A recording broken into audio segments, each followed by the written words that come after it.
Welcome back to Our Justice Journey with Dr. Vajra Watson, Part 2. And we thank you for your continued interest in this discussion. And like Sacramento being on the final stage in the world for spoken word, and Yelly and Takara and Dre T, and I mean these folks that I had the honor and privilege of like watching grow up, who have really just continued to take Sacramento and put Sacramento on the map in such profound, like pro-Black ways. And that was an honor to witness. Well, then speaking to that, I want to quickly touch on, as a white woman, you have done so much to help the Black community and so much to, really push for progression and sustainable growth in a multitude of ways. But I did want to ask, what do you think the role is then of white people when it comes to social justice, when it comes to restorative change for future generations? Where do you feel that role is, and what does that look like for you?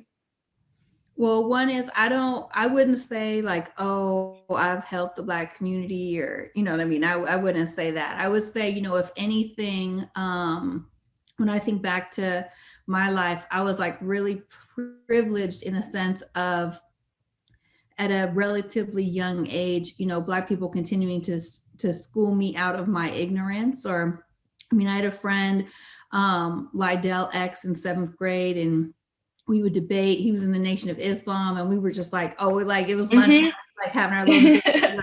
He'd be like, you haven't read James Baldwin, like you're a little ignorant white girl. And he just would be on me, and I would really like be competitive and be like, oh, I need to go to the library, like who's James Baldwin, like I need to go read that. And so that, then by the time I got to high school, and being the only white girl in the Black Studies department and the Chicano Studies department, and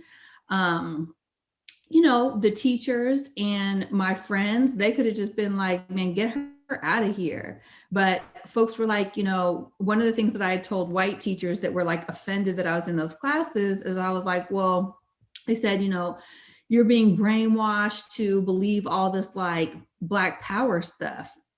And I was like, what? I'm like, I'm not in these classes learning what it means to be Black. Like, well, what are you learning? And I said, oh, I'm learning what it means to be white. And they were like, oh my gosh, she in the Black States Park learning what it means to be white. Like, what? We can't even deal with her. They started leaving.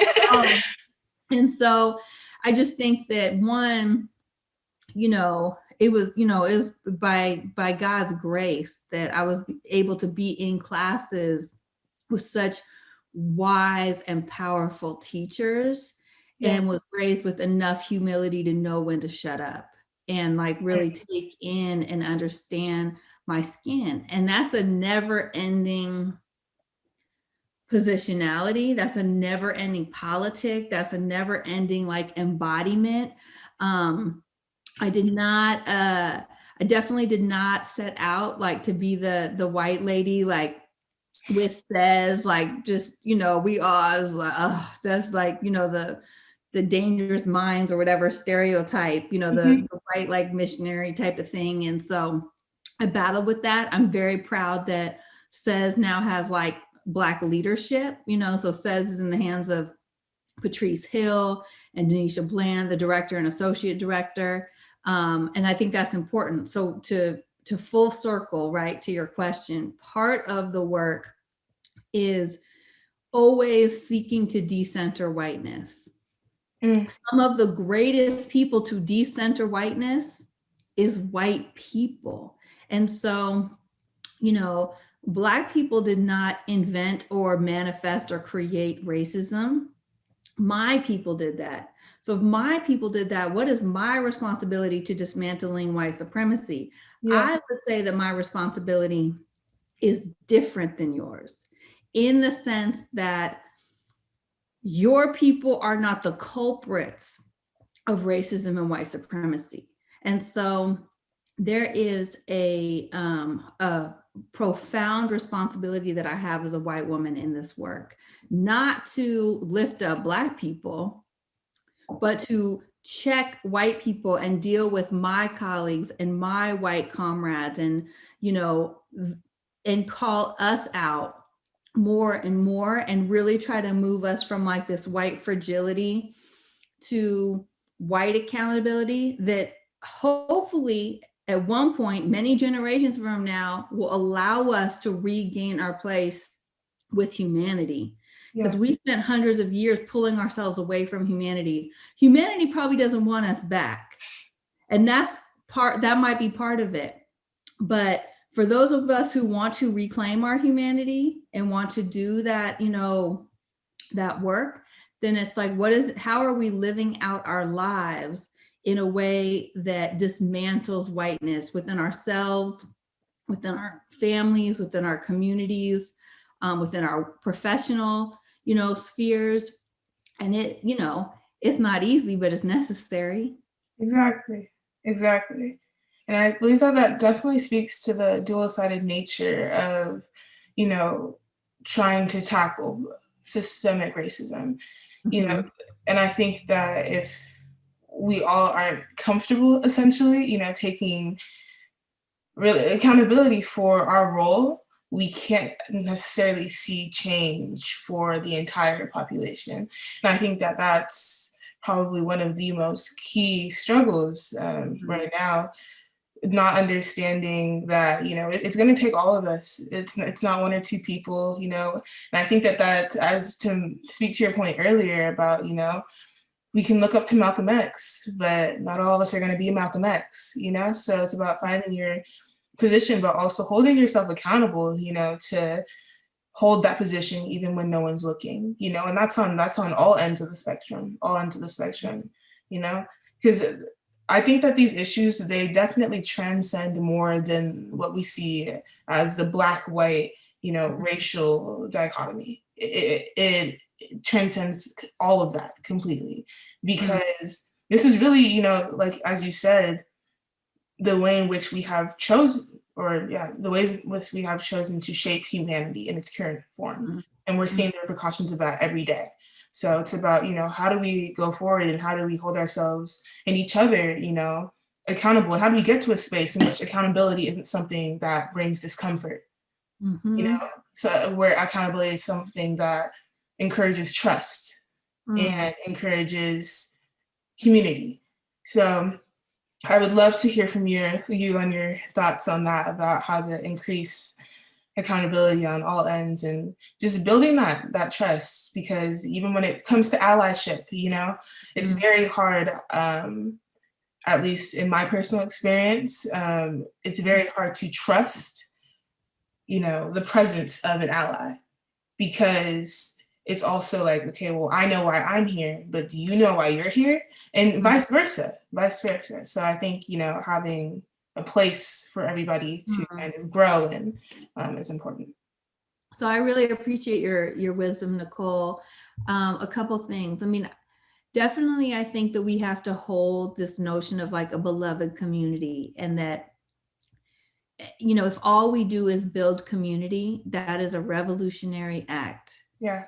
And there's no one outside the circle, and the circle meaning Earth, right? And the notion that there is, you know, in essence, one people, you know, white people got race wrong, right? So there is this very sacred, beloved community that's like ever present and very transcendent, right? Yeah. At the same time, because of how we are like socialized and raised, and, you know, we're fishes in the water of white supremacy, you know, we can't necessarily see it, but it's part of how we're breathing. It's all consuming. Yeah. I'm an advocate that